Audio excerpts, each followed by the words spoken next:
We're enjoying beautiful Western Australia, and it has turned it on for finals.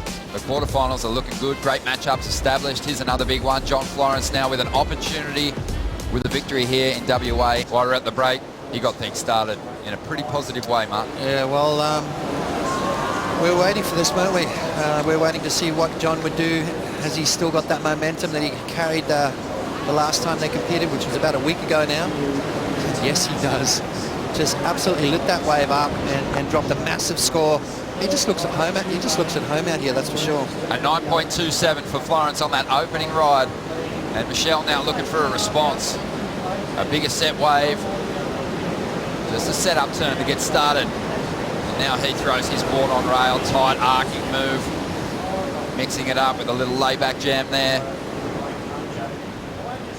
Doesn't look like this one is going to find that nice connection with the solid oncoming.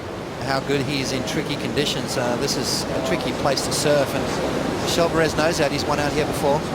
Big wraparound turn. It's he knows sort of right now that this isn't going to be a keeper. You need to open up with a massive turn, especially when your opponent's dropping nines. And you can see the frustration on this one right about here.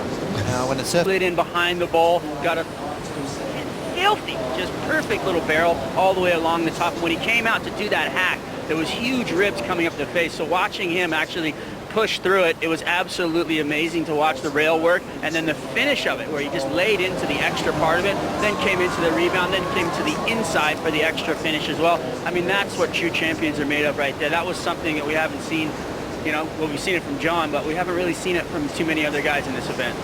We saw last year Potts in some of the earlier events of the year, John Florence kind of pacing himself through heats, and as a result he lost some early round matchups. Kai Albelli got him a couple of times here at Margaret's and down at Bells Beach. It just seems he's not willing to risk that anymore. He is surfing as hard as he can. Have a look at the effort he puts into that turn. Oh my gosh. And this is the part of the maneuver that I enjoy right there, that he carries the speed through the turn. A lot of people go into that turn and they wipe off a lot of speed, whereas John almost gains speed through his turns like that. It's such an amazing ability to be able to control such a small board in those big lumpy conditions and still get the drive out of it. You talk about how he took the foot off the gas. You know, last year obviously going 100% for the world started. If you said, oh, and you're going to have a first and a fifth, you'd take it. Here we go, John Florence on his second ride.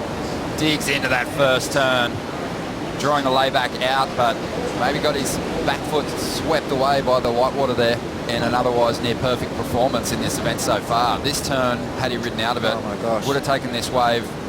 Well, I'm calling if he rides out of that move. He's got 5 points already in the bag, yeah. So he's on his way to another big one here. It's just so different the way he maneuvers the board. Look at that, and extending the body and then compresses again, but what happened was that lip landed on the back foot and just kind of sort of pushed it off a bit. A little bit of a bounce right there. So if John didn't make that, no one was going to. You can see him trying to pull it off still. Taking a chance now on an insider. It'll all be on the end section of this ride. He did get into this one pretty late. Finds a nice steep wall to dig into there.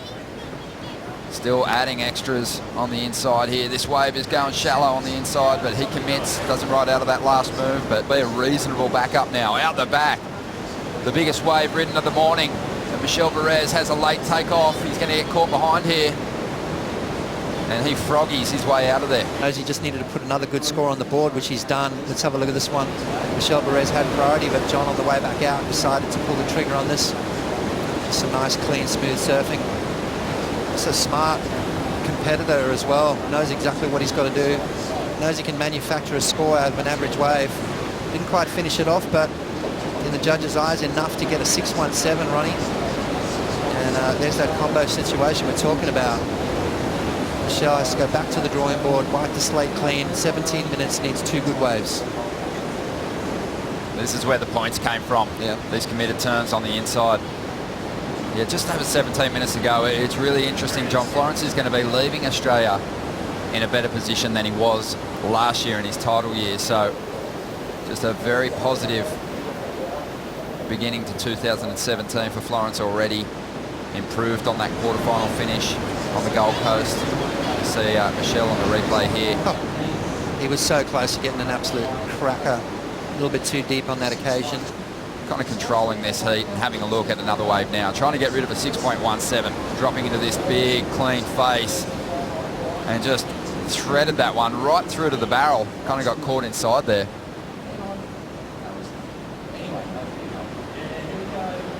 And Bourez now. He'll draw off the bottom and opt to kick out.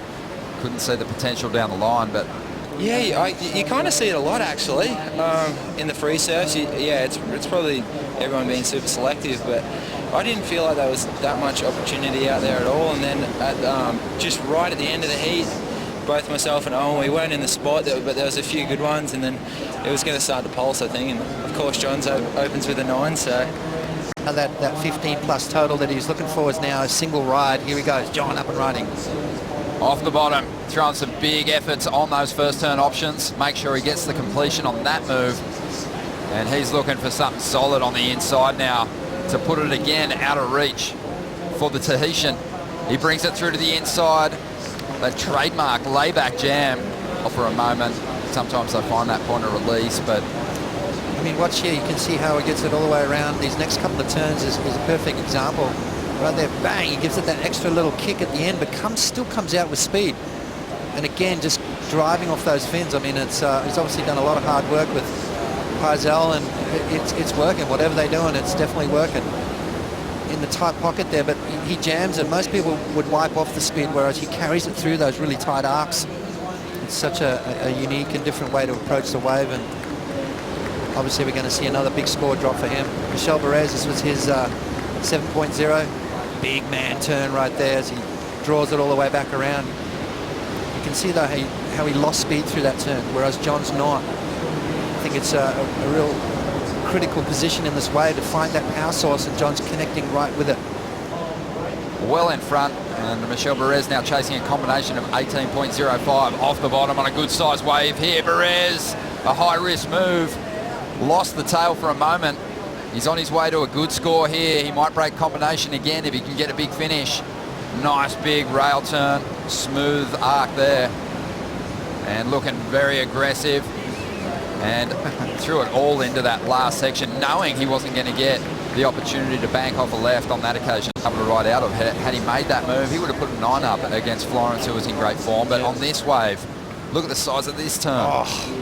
Well, definitely the best turn of the heat. I mean, you've got to give it that. I mean, there was control, there was speed, there was power, that ability to release the fins and then regather it, you know, pull that board back under your feet without catching any rails, coming out with speed, finishing off that turn, and that felt good for Michel Bourez. He needs an 8+ ride to get out of combo. Let's have a look here. Good, solid wave. I like the way he faded it on the takeoff. Double pump bottom turn and then just laid the hammer down. That's trademark stuff from Bourez. The man turn and finished off well. So big scores dropping for Bourez. Ronnie, have a look at that. Very strong. An 8.77 of his own. And it was due to that one turn. Look at that back foot even came off. Sliding across the face of the wave. Core strength needed to get back up on his feet. He's got plenty of that. Critical stuff from Bourez, and I think the bulk of those points came from that one turn. But John is going to go, looking to get rid of an 8.77. A lot of speed into that first carve. Wrapping back. Needs something monster at the end of this ride to better an 8.77. Bashes the oncoming section and rides on out. Wow, slides underneath. The heat is coming to a close. John Florence with a 9.27, an 8.77, and dropping an 8. Also on his last ride, which didn't go into his top 2, is on his way to the semi-finals and still a chance at seizing that Jeep Leaders jersey with a victory here in West Oz.